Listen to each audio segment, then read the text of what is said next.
Introduction. Being smart in business means knowing what's just around the corner. It means thinking ahead and preparing for inevitable changes that will impact the way business is conducted. This is what allows a business to be resilient and to thrive in a changing environment. Digital marketing is no different. In fact, in his book, The Personal MBA, author Josh Kaufman discusses the value of counterfactual simulation. This means imagining future possibilities and then preparing for them. Let's say that you have a big business that is doing well in a specific niche. Maybe you have a company that sells a whey protein shake. The mistake that some big businesses make is to assume that they're too big to fail and to coast along as they are. But what would happen if another company came along and released a better protein shake for a fraction of the price? What if a new source of protein were to be discovered? What if a study revealed that whey protein was bad for us? Any of these things could happen and could completely shake up even the most established business. The smart company, though, will already have considered these eventualities and prepared for them. This is counterfactual simulation. It's thinking about what's just around the corner and then preparing for those possibilities. As digital marketers, that means thinking about things that could impact on the face of marketing. And one of the things that could have the biggest impact of all? Artificial intelligence. AI and machine learning have the potential to completely change the face of internet marketing, rendering many older strategies obsolete even. Only by preparing for those changes can you ensure that your websites manage to hold their position in the SERPs, that your advertising campaigns remain profitable, and that your services remain relevant. And a lot of this stuff isn't just speculation. It's happening right now. AI is already making huge waves even though you may not realize it yet. It's affecting the way that SEO works, the tools and software we use, and the way that ads are displayed. AI is able to think faster and smarter than any human, and that's especially true when it comes to internet marketing, which is a data-driven pursuit. An AI marketer can create endless amounts of content in a second, doing the work of hundreds of humans. All of that content will be perfectly catered toward the target demographic. AI will run Google. It will manage entire business models. It will run AdWords, and it will run new tools we haven't even dreamed up yet. The digital marketing singularity is just around the corner. This training will help you to prepare and explain several concepts. AI versus machine learning, how to conduct SEO now that Google is an AI-first company, chatbots, programmatic advertising, big data, RankBrain, digital assistants, data science, SQL, latent semantic indexing, and the future of internet marketing. In this training, you will gain a crystal ball with which to gaze into the future of internet marketing and to ensure that you are ready for all those changes when they come. By the end, you'll be better prepared and in a better position than 99.9% of other marketers. What is AI and machine learning? Before we go further, we should first take a look at precisely what AI and machine learning actually are. These are two related but also distinct terms which often get confused. Both will impact on marketing, but in different and unique ways. AI then is artificial intelligence. That means software and hardware designed to act and appear intelligent. Such software is capable of making meaningful choices and conducting activities that we would normally consider the domain of humans. AI comes in two broad flavors. One is weak AI, which is also known as narrow AI. Weak AI is essentially a form of AI that is designed to perform a specific job. An example of this is the self-driving car. This form of AI is capable of knowing the positions of countless cars on the road and being able to respond by steering, accelerating, braking, etc. If you were to watch a self-driving car from the outside, you might think a human were driving. In that way, it does a job that would normally be considered a human role. But at the same time, you can't speak with a self-driving car and you can't ask it how it's feeling. A self-driving car would certainly not pass the Turing test.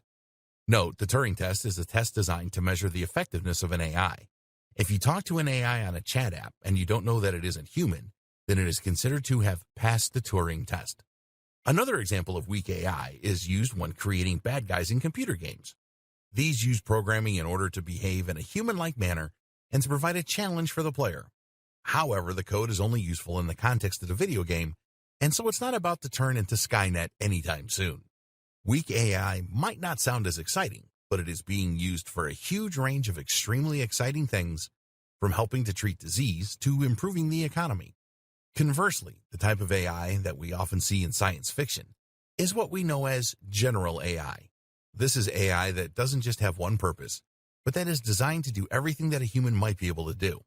So you could play a word game with this AI, ask it how it's feeling, or get it to look up something useful. An example of a general AI is DeepMind, owned by Google. DeepMind is a company that has developed a neural network that employs general learning algorithms to learn a huge range of different skills. Many AIs, such as IBM's Watson, are actually pre-programmed. That means that they work using a kind of flowchart and will answer questions with the same answer every time. On the other hand, DeepMind is apparently able to think and respond via a convolutional neural network. Certain behaviors are reinforced and encouraged, and these will begin to become more prominent. This isn't a perfect simulation of how a human brain works. Cognitive behavioral psychology teaches us the importance of having internal dialogues and models for thinking. However, it is the closest thing we currently have to a true general intelligence. Machine learning. Machine learning, on the other hand, works differently. Machine learning utilizes huge data sets in order to gain surprising and almost frightening capabilities at times. Machine learning essentially allows a piece of software to be trained. An obvious example of this would be computer vision. Computer vision describes the ability that some machines have to understand visual information. An example is Google Lens, which can tell you what you're pointing your phone's camera at, whether that's a type of flower or a product you can buy in stores. Computer vision is necessary for self-driving cars to successfully navigate their environments and is used by apps like Snapchat, which use filters to change people's faces. How do these work? By looking at thousands and thousands of pictures of every type of object. While the machine learning algorithm will never understand what it is looking at, it can look for patterns in the data, which will then be used to identify those objects in the future. For example, it might notice that faces are typically oval in shape, with a dark patch of hair on top. It then knows that if it sees an oval shape with a dark patch at the top, it's possibly looking at a face. Machine learning has huge potential in just about every field. In the future, it can be used to diagnose diseases more accurately than a human doctor, to advise on financial decisions, to identify fraudulent bank transfers, and much more. All of this has huge potential implications for internet marketing, and that's what we'll be exploring in the following videos. Google as an AI-first company. A while ago now, Google announced that it had become an AI-first company. While that may sound like meaningless marketing babble, the truth is that this determination actually has huge potential repercussions for marketers, businesses, and SEO. Firstly, what does Google mean by this? Meet the new, smarter Google. You might think of Google as a search-first company. The first product that Google provided was a search engine, and that is still what most of us associate with the company. Traditionally, Google's search engine did not work much like an AI. Rather, search worked by attempting to match search terms with the content in an article. This is why the advice for SEOs was to insert lots of key phrases into their articles so that Google spiders could read that content and quickly identify that it would be a good match for what the person was searching for. As we all know, this didn't work out perfectly for Google. Lots of unscrupulous marketers abused the system by inserting hundreds of search terms into every article, which in turn meant that content Google would show to the user would be garbled and unreadable. That's why, over time, Google has begun to work more and more like an AI. Now, Google no longer attempts to look for exact keyword matches. Instead, Google tries to answer questions that you ask it. It does this by trying to understand what the user is looking for along with the context, and then to provide relevant answers through its search. RankBrain. Google is able to do this through machine learning. Specifically, it uses a form of natural language processing, which Google refers to as RankBrain. RankBrain is at least partly responsible for helping Google to cope with phrases and words that it hasn't seen before. If RankBrain identifies a word it isn't familiar with, then it can guess what it might mean based on context and based on its usage elsewhere. This helps Google to deal with unusual searches that it hasn't seen before without simply matching search terms to content in articles. Search queries are turned into word vectors called distributed representation. These are words and phrases that are close to each other in meaning and context. RankBrain will then try to map the query into words it understands or clusters of similar words. From there, it insinuates what the searcher actually means and is looking for and provides results on that basis.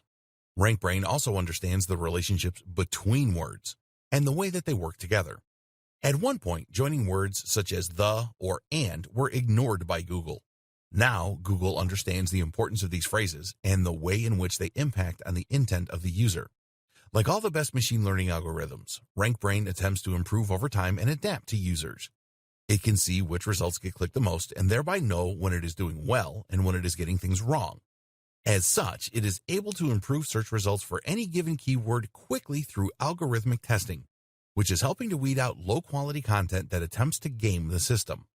RankBrain works using a tensor processing unit, TPU, which is an AI-specific piece of hardware stored in Google's data centers. This is a specific chip that is better able to handle the specific challenges of machine learning tasks. Google's further plans. Over the past few years, Google may have seemingly diversified. It now makes smartphones, it now makes self-driving cars, and it now makes apps like Google Lens. But at the heart of all these initiatives is some form of AI or machine learning.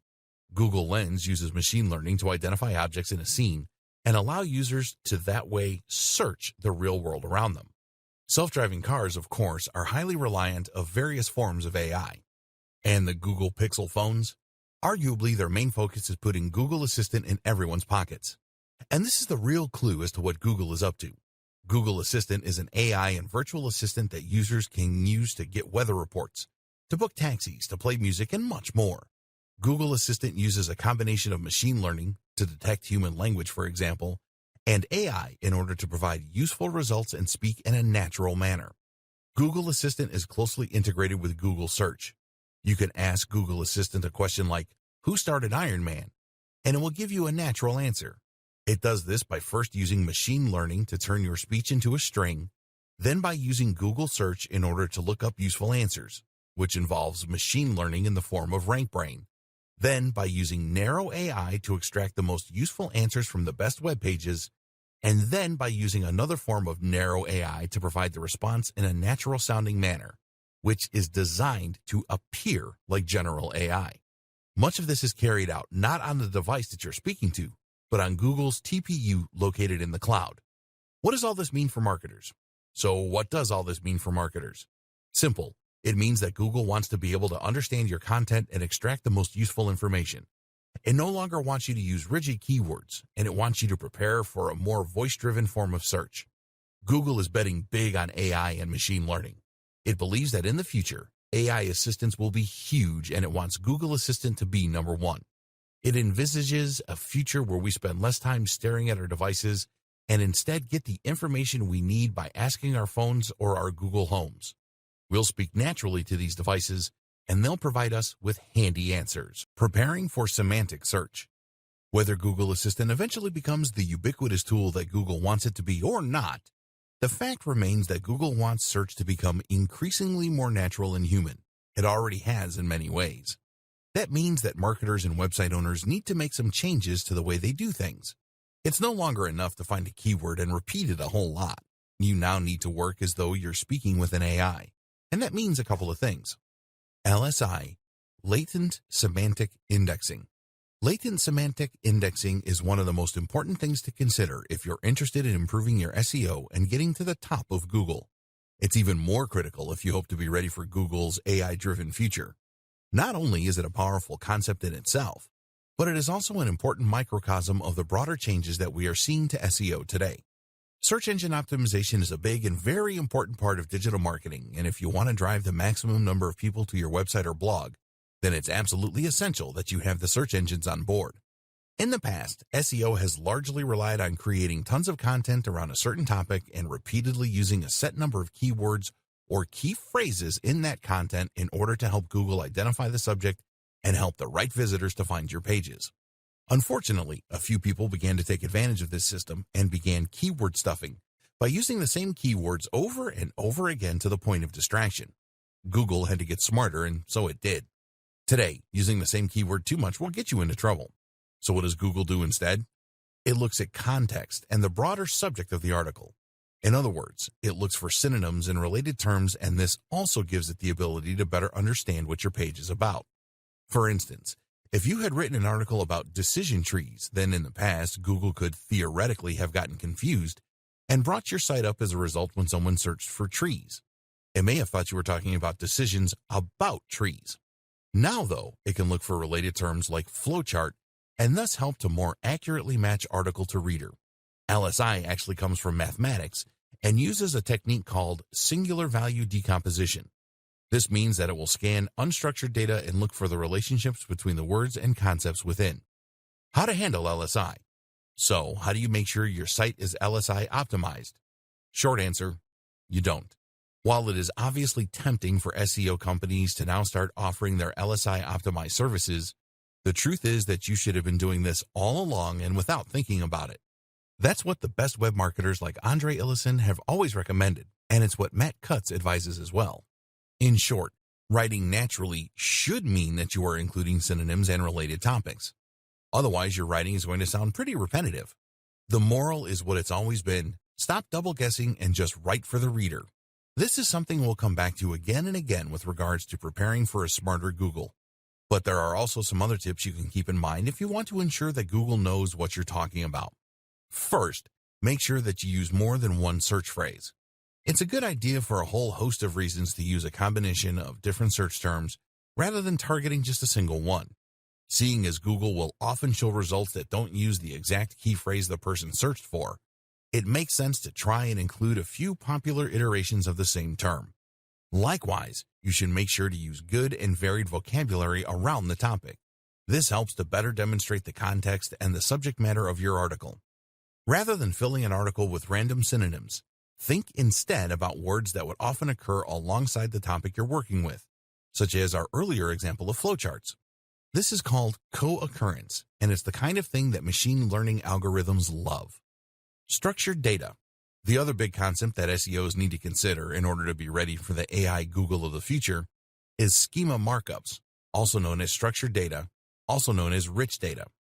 Remember, Google's aim is to enable Assistant to answer natural language questions with useful responses, which will draw on information found on the web. Google doesn't just want to pull up a list of useful search results.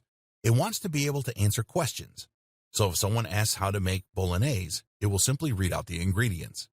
In order to do this, Google needs to be able to find that most relevant information in a passage of text and then pull out the specific answer. This takes the concept of rank brain to the next level, allowing it to understand not just what an article is about, but how each paragraph in that article functions. The problem is that Google's AI can't quite do this yet, at least not well enough to be able to usefully provide answers for people without occasionally including complete nonsense. That's where schema markups come in. The idea of a schema markup is to essentially annotate your articles and blog posts by telling Google what each bit is and what it does. Essentially, you're saying this is a list of ingredients, or this is a user rating. This also helps Google to provide what are known as rich snippets. Rich snippets are search results on the SERP's search engine result pages that include more than just a meta description. You might see a search result listed, for instance, that also includes bullet point steps, or that includes ingredients for the meal. This way, the user can see the information they're looking for without even needing to leave that website. How to use markups. Markups look a lot like HTML. Here's an example of what this might look like. That is basically telling Google that you are talking about a local business, the Candle Factory. You can also use schema to highlight product names, authors, aggregate ratings, software applications, restaurants, movies, and much more. To use this information, you can either look up the HTML code and implement it yourself, or you can use Google's handy markup helper, https://www.google.com/markup-helper/u/0. Here you will simply share the URL of the page you want to mark up, and it will then provide you with the opportunity to create the necessary tags. There are also plugins you can use to the same end through WordPress. The good and the bad of schema markups. The savvy among you may have noticed some worrying issues with schema markups. Specifically, they encourage people not to visit your website. Let's say you have a recipes website and you included an article on cooking bolognese. You probably did this hoping that people would search for it on Google, find your website, and then visit your page in order to read about it. In doing so, they might also click on a few ads, they might buy an affiliate product, or they might just remember your brand so they come back again in the future. But if Google simply takes your key information and shares it, then there is no real incentive for them to actually visit your web page. As such, there's no chance that they will click on your ads, or buy your products. They'll not even know that the information came from your website. Essentially, Google is this way using our intellectual property without any remuneration, which has upset a lot of webmasters, businesses, and marketers. So should you avoid using these features altogether? Unfortunately, that is not really an option. Remember, Google also uses markups in order to provide rich snippets. These are the more media-rich search listings, which include things like star ratings, images, bullet points, and more. These really help a web page to stand out in the SRPs and thereby ensure that more people click on that listing. And while you might not get any benefit from having Google read your ingredients out, if you don't include markup language, then it will just get that same information from one of your competitors. Google wants to use schema markups, and that means that it will likely reward those sites that do with a little SEO boost. For all those reasons, it's essential that you keep using this strategy, even though you might be giving Google free information in doing so. In the future, if more and more people talk to their Google Assistant rather than browsing the web for information, then there's a good chance Google might need to rethink its policy, lest it face a rather big backlash from content creators. Big data. You might hear the term big data thrown around a lot and not fully understand what is meant by it. In this video, you will be enlightened and learn how big data can help you and your business both now and in the future. Essentially, big data is nothing more than large data sets. These large data sets are increasingly common online, seeing as everything online is easy to measure and document. If you think about a company like Google, it has immense data sets that it works from, describing the search history of billions of users. But even a standard website that gets 1,000 visitors a day will work with huge amounts of information. A website will naturally record each of those visits and will also store data about each one, such as the country of origin and the length of time spent on the site. In a few weeks, this data will likely crash a lot of spreadsheet software. The reason that big data is featured in so many discussions is that it is very difficult to handle. Making sense of such huge amounts of information requires a lot of smart math, while simply storing and handling that kind of data requires a lot of storage and computational power. But the potential value of big data is also absolutely huge. Big data provides patterns and insights that you simply can't get by observing a few users. This is essentially how machine learning works, by looking for patterns in massive data sets. The difference is that this is being leveraged in a slightly different way. Predictive modeling. Predictive modeling is a process that involves data mining and probability to forecast potential future outcomes. A model is created using a number of predictors. Predictors are variables that are thought to influence future results. Once data is collected for these predictors, a statistical model can be created. That might use a simple linear equation, or it might use complex neural networks. Either way, statistical analysis can then be used in order to make predictions about how things are likely to go in the future. With regards to marketing, this can help provide better customer insights, better lead scoring, campaign nurturing, upselling and cross-selling, personalized product recommendations, and more. Amazon is an example of a site that uses big data in order to provide personalized product recommendations. Amazon doesn't just use a database of items grouped together, which would be almost impossible to maintain, but rather generates data automatically from every single transaction and sale, and then looks for patterns. It will see what products tend to be bought together, there's that co-occurrence again, and can therefore use this information to show items that it thinks a user might want to buy next. Likewise, when it comes to lead scoring, big data can be immensely useful. Lead scoring means understanding which leads are likely ready to purchase and which are not. This is immensely useful information for companies that might want to send sales letters to the cross-section of their mailing list that they think will actually buy from them, rather than being put off by the amount of sales material they're receiving. Amnesty International uses segmentation and predictive modeling techniques in order to better identify the right groups to market toward. By collecting data and then looking at what that data reveals about the kinds of people who donate, Amnesty International knows who it should be targeting with its ads, how much they are likely to spend, and how they're likely to do it. Any charity can benefit from this kind of data analysis, as can any business. Collecting big data. If you want to start collecting data for your business, there are a wide number of plugins and tools you can use to do so. You should find that a lot of tools, such as Google Analytics, will allow you to export massive amounts of data in order to work on. You can then choose to use this information yourself or outsource it to a data science organization that can use that information to provide valuable, useful insights. Another good idea to prepare yourself for the future is to allow users to create profiles. By doing this, you can collect much more data on individual users and in future provide better recommendations on an individual basis too. This is something that stores have been doing for decades with loyalty cards. But of course, the digital nature of selling online creates even more potential opportunities. Computer vision. As mentioned, computer vision is the ability for machines and computers to see by learning from huge data sets and machine learning. By observing countless images, a machine can learn to identify images in an object or to navigate an environment without crashing into things. What does this mean for the future of SEO? One big thing, and one thing that you should make sure that you are ready for, is that Google will likely start paying more attention to images on websites. Traditionally, we've been told to avoid using images for things like site names. Why? Because Google can't read an image, and therefore we won't get any SEO benefit from that. But Google does have software that can read text from an image. This is called OCR, Optical Character Recognition. And if you want to see just how good it is, try pointing Google Translate at a foreign language and see it appear in your native tongue in real time. If Google can do this, then it's only a matter of time before it starts reading the text in your images to see if they back up the niche and key phrase that you are targeting with your website. Likewise, seeing as facial recognition is already a big deal when it comes to security and Facebook, it is probably only a matter of time before Google starts using that too. For example, if you write a blog post about Sylvester Stallone, Google might someday look not only at your content, but also at the photos on your page in order to see if there are pictures of Stallone there.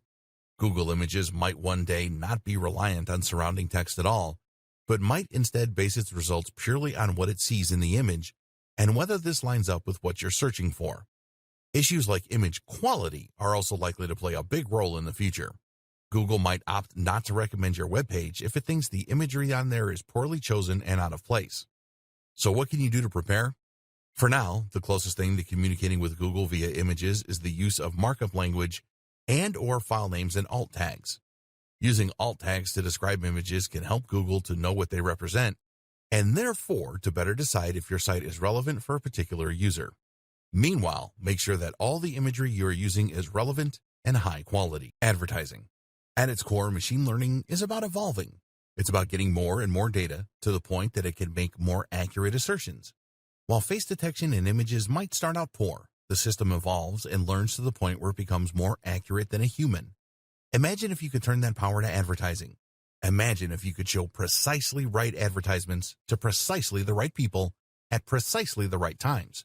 Imagine if your advertising campaign evolved to get more and more specific, so that an increasingly large number of viewers clicked on the ads and bought your products.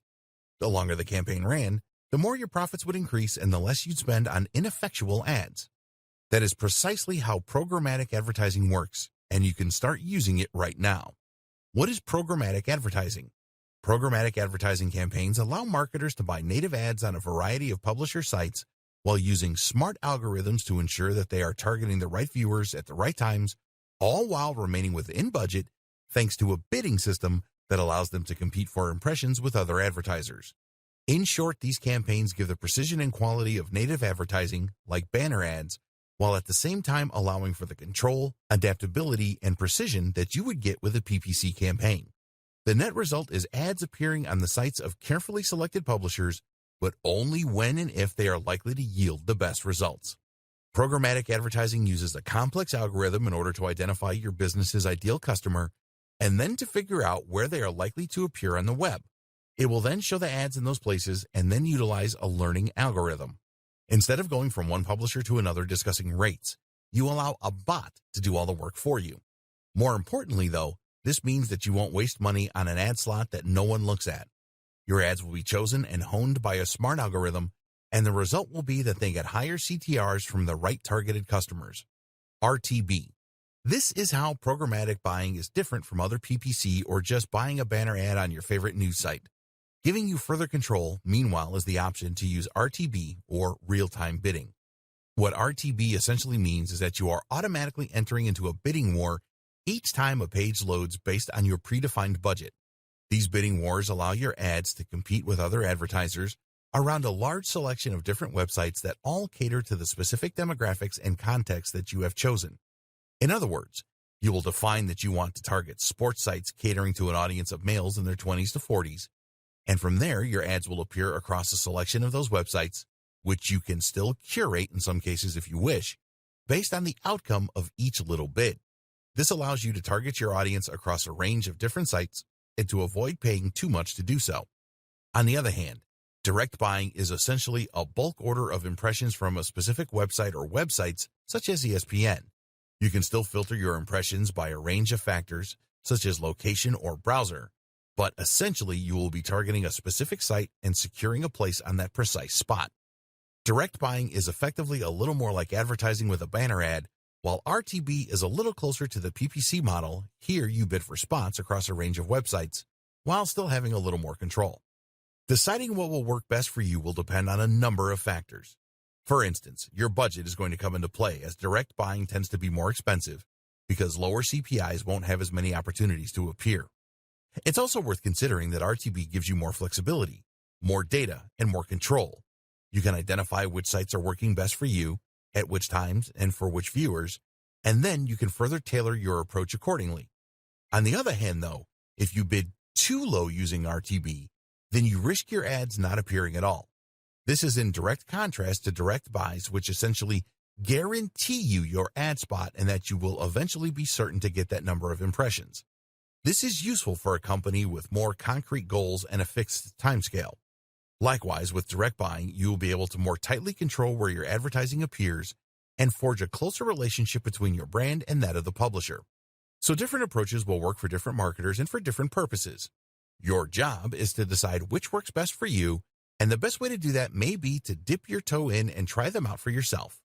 How to be more successful with programmatic buying. Programmatic advertising has very quickly risen to prominence in the online marketing industry and is an important new tool for any business that wants to reach a bigger audience. That said, though, even the best programmatic tools are only as effective as the people controlling them, so before you get ahead of yourself, consider these 4 crucial tips to ensure your success. Don't forget the creative component. No matter how well targeted your ads are or how smart your campaign is in terms of exposure, if you haven't invested in the creative aspect, then those ads are going to fall flat.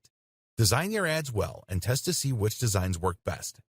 Likewise, think about your brand identity and how you can strengthen this even through ads that don't get clicked. Choose a programmatic partner who can help you with this aspect. Consider audience and context. Before choosing which publishers to work with, you need to look at the audience they are attracting as well as the context. The ideal partner will be a site that writes about topics related to yours and targets the precise same demographic you are. In some cases, though, you won't be able to find both, and thus you will need to select publishers that provide the best balance. And don't be tempted to ignore context in these situations, because studies show that the same person is far more likely to click on an ad for golf clubs when they are on a golfing website compared with a news site. More to the point, someone who wants a wedding dress is only going to want that wedding dress during a particular time in their life, and this really demonstrates the importance of context. Be willing to spend to begin with. The beauty of programmatic advertising is that you can directly manage your spending in real time to ensure you get the maximum exposure whatever your budget. However, it is highly recommended that you start out with a higher spending limit than you intend to continue with, as this will enable you to more quickly identify what works and what doesn't. Remember, you want more data, and that means you want more clicks. As you tweak your campaign in response to stats and ROI, you will get closer and closer to the optimum setup, but if you don't spend the money up front, then you won't be able to tell if your campaign is working because you won't win enough bids. Spend a little up front, and you'll save money in the long run once you settle into your groove. Make sure your ads fit in. The downside of any automated advertising campaign is that you can lose that personal touch. The benefits that come from working with a publisher to develop an advertising campaign that matches the tone and appearance of their overall site and that they will help to promote throughout their content. Unfortunately, native advertising is difficult to scale, which is why so many automatic platforms are popular. To be successful with programmatic advertising, this is something you need to consider. Your ad is targeting the right people, on the right devices in the right context. But is it the right fit for the job? This ad needs to look like a native ad in the same way that a banner ad would. Creating ads that will blend into a number of environments is one way to do this. Another is to choose a tool that allows you to select the brands you want to work with, and then to choose those that are already closely aligned with your own goals and style. Email marketing. The key to success on the web is not just to gain traffic, but also to control that traffic. What does that mean? It means that you need to know how to decide which of your visitors you want to talk to at any time. It means that you need to understand your visitors and to know what they are thinking, what their moods are, and what they're interested in at any given time. And it means you need to know how and when to strike when it comes to selling products or encouraging people to sign up to your mailing list. This is a theme we've seen come up time and again with machine learning and AI, and email marketing is no different. You can do all this by building a mailing list and then segmenting that list. First, let's go over the basics of email marketing again for those that aren't familiar. Email marketing is, of course, the process of marketing via email. In other words, this means you're going to be building a big list, a collection of emails, and you'll do this by asking visitors to your site to share their contact details when they land on your homepage. This, in turn, requires an autoresponder. An autoresponder is a tool that you use to create email forms and then to manage all of the contacts on your list. You can use the form somewhere on your page to let people input their details, and you'll use the autoresponder to actually send all your emails. It should be immediately apparent what the value of this is. Sending all your emails manually using Gmail or another web client is not easy and would likely result in many not getting delivered. You'd have to send lots of different emails for longer lists, and you need to manually manage any requests to subscribe or unsubscribe. An autoresponder manages all of that for you, so you just need to write one email and then click send. The other benefit of an autoresponder is that it can collect data for you and use that information to do a range of different things. For example, an autoresponder can show you the percentage of subscribers who actually open your emails. If your email subject headings aren't successfully encouraging people to read, then you can identify this problem and work on a solution. Suddenly, we're using a data-driven approach and machine learning again. You can then see all the visitors who did read a given message in one place, or choose to see all the ones that didn't. You can see the open rate for different individual visitors, and you organize your list by different factors. That's another handy thing about using an autoresponder. It will allow you to grab more information using the form embedded on your page, and that information can then be used to group your visitors. Want to just message the men? Go for it. Want to just message the people over 30? You can do that too. Or how about having multiple different mailing lists for different brands, or even for different products? All of this can be accomplished using just a single autoresponder. And of course, this kind of control and automation opens up all sorts of possibilities when it comes to AI and machine learning for marketers. Lead warmth and email segmentation. The true power of all this information comes from being able to use that data in order to pick and choose who your messages go to. For instance, you can decide that you want to send an email only to people who fall into particular categories. What we're interested in to begin with is sending emails based on engagement, retention, and lead warmth. A lead is anyone who has shown some kind of interest in buying from you. That means that anyone who has signed up to your mailing list can be considered a lead because they have demonstrated an interest simply by doing this. But at the same time, a lead is also anyone who visits your site or who takes your card. This is a cold lead, whereas someone who actually gives you their contact details is a warm lead. Leads get warmer the more interest they show in what you do and what you're selling. And the warmer a lead is, the more likely they are to buy from you. In fact, this is the true and most useful purpose of having a mailing list to begin with. It allows you to take your ice-cold leads and turn them into warm leads and then paying customers. I always liken this to asking for someone's phone number. If you were just to walk up to someone in a club and ask for their number, they'd likely just tell you to go away. Why would they give you their number when they know nothing about you and have shown no interest in you? First, you need to chat to them and let them get to know you. If they look at you and smile, they're a cold lead. If they respond to your witty banter and tell you their name, they're a warm lead. If they've kissed you or let you buy them a drink, they're a hot lead. And once they're hot, you can ask for their number. This is all about timing. Time this wrong, and they're not going to give you their number because you haven't laid the groundwork. The exact same thing is true with internet marketing. If someone visits your site and you tell them right away to buy your product, they won't. Why would they? You haven't given them any reason to trust you.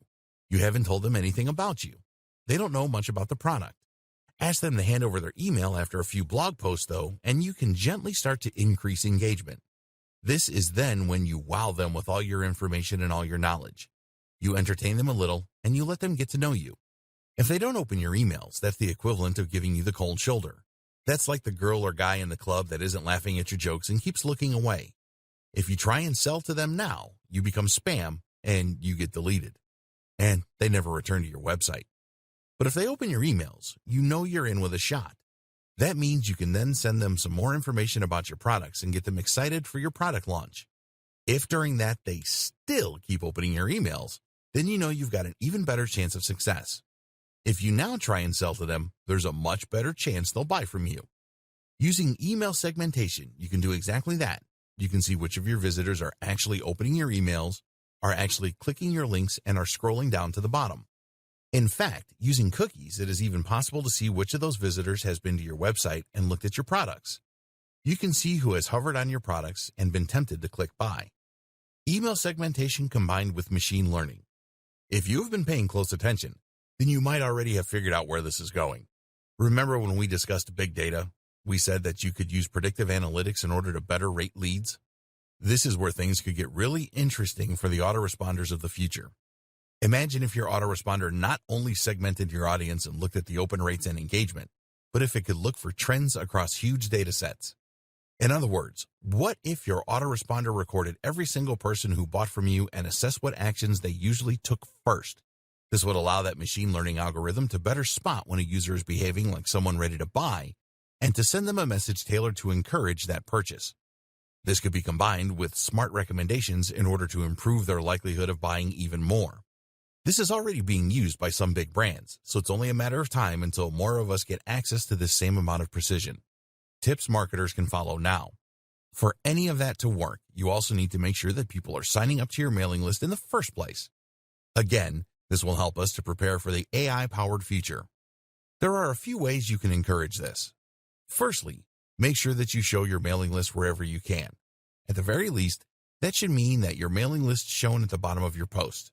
At the same time, though, you can also place this in the sidebar so that your list is visible on every page of your site. Another tip is to make sure that you draw attention to it. A mistake a lot of people make is to create their mailing list and then just hope that people see it. Far more effective is to occasionally tell people about it and to explain in your post why it's a good opportunity and why people should be excited to sign up. Here's the thing, though, you should always be honest. The aim of a mailing list is not to grow it as much as you possibly can. Instead, the aim is to grow it as much as you can with only highly targeted visitors. If your visitors have no interest in what you're offering through your list, then you will just frustrate them and effectively be spamming. Chatbots. Chatbots are an increasingly popular tool for marketers, business owners, and webmasters. So what is a chatbot? Essentially, a chatbot is a minuscule AI that will normally live on a website and will then be able to answer questions and engage in basic conversation. Very often, chatbots are used in customer service. This way, a website can answer commonly asked questions and significantly lighten the load on its customer service team. The company can provide the support it wants to for its buyers without spending a huge amount on extra members of staff and call centers. But a chatbot can be much more than just customer support. Chatbots are just as effective in marketing and can be extremely effective at increasing sales and profits. Chatbots are particularly effective at kickstarting a sales process by welcoming visitors to a website and asking them what they're looking for. Instead of relying on UX to try and guide the visitor to the right part of the page, a chatbot can instead simply ask what they are hoping to buy and then take them to that page. What's more is that it can provide useful recommendations, perhaps informed by previous buying history, and it can reduce any concerns that users might have. Chatbots can even get information from customers by asking them their budget or what it is they're looking for. Even if they don't buy, you now understand their intent, and you can use this information to hone your marketing strategy further. Some pundits argue that in the next few years, 85% of business might be done through chatbots. So how can you get started? 80% of businesses say they want chatbots in place by 2020. Facebook chatbots. One option is to invest in a Facebook chatbot. There are plenty of sites and services online that will sell these for you. Facebook Messenger is a new frontier for a lot of small businesses. While it has crept under the radar for many marketers, the numbers speak for themselves. Facebook Messenger is currently used by over 1.2 billion people. That's 11% of the entire human population. And what makes Messenger even more powerful is that it can be embedded into your website.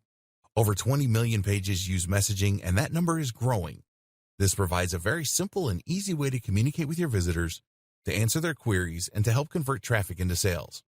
But you can't be available 24/7 to cater to all your visitors' needs, and this is where a chatbot comes in. This is a basic AI that can tend to your customers and help to provide a more personal experience while answering basic questions. This is a hugely powerful tool for businesses, as it means you'll no longer lose visitors that struggle to find their way around the website or to get the information they need. Imagine if customers could order food by just sending a Facebook message and then answering a few automated questions. Or what if a business could access your expert legal advice without ever needing to speak to you in person? All of this is possible in the near future. Facebook chatbots can even be proactive by sending messages to potential customers. You need to be extremely careful with this, seeing as it can be seen as spam. But if you have an automated system that's able to reach out to potential buyers at just the right time with a carefully crafted message, this can be huge for business. Other types of chatbot. Of course, not all chatbots are Facebook chatbots. There are many other ways to implement chatbots into a website, from creating them from scratch using homemade software, to using them to respond to emails or SMS. Developing your AI skills using SQL. If you want to ensure you aren't left behind by developments in AI and machine learning, then it may pay to learn relevant skills that you can use to implement your own strategies. At least by understanding the tools used in AI and machine learning, you will be able to navigate these new horizons and make smarter decisions for your business. One of the key concepts to understand then is SQL. SQL stands for Structured Query Language and is a declarative language that is used to store and retrieve information from a database. If that sounds like gobbledygook, it basically provides a set of commands you can use to manipulate large data sets. SQL is crucial for data science and machine learning. It takes a number of forms, such as MySQL, SQL Server, and SQLite. Each uses a slightly different dialect to achieve the same thing: interact with relational databases. Relational databases consist of numerous tables like you see in Excel, with columns and rows. So if you had a lot of visitors to your website, you might fill out their data across rows such as name, age, contact details, etc. Pull out any given visitor, and it will bring their details up so that you're ready to call them and market to them. SQL then allows you to do things like creating whole new tables or inserting new rows, columns, or cells. You can do this with simple commands like create table and insert into. To make a new database, you first need to use a command to make it, and from there, you can then begin inserting tables like so. One of the most powerful commands is something called select, which allows you to retrieve information across one or more tables. For instance, you can use this to get the details of anyone over a certain age, like so. Group by is a command that lets you group results according to certain conditions. Cursors let us move through sets of data and make changes. While this all might seem quite simple, combined with huge amounts of data, these simple commands can yield fascinating results and be extremely useful in informing future decisions. This is essential how machine learning works. And if you ever want to work as a data scientist to employ big data solutions or machine learning applications, this is what you will need to know: how to future-proof your marketing. Over the course of this training, we've examined a large number of different types of AI and machine learning in the context of digital marketing. The objective of all this has been to help you better prepare for the future. You know that you should start collecting as much data as possible right now, that you need to add schema markups to your site, that you should be using LSI, that you could benefit from a chatbot. You even know a little bit about SQL, just in case you ever decide to get involved behind the scenes.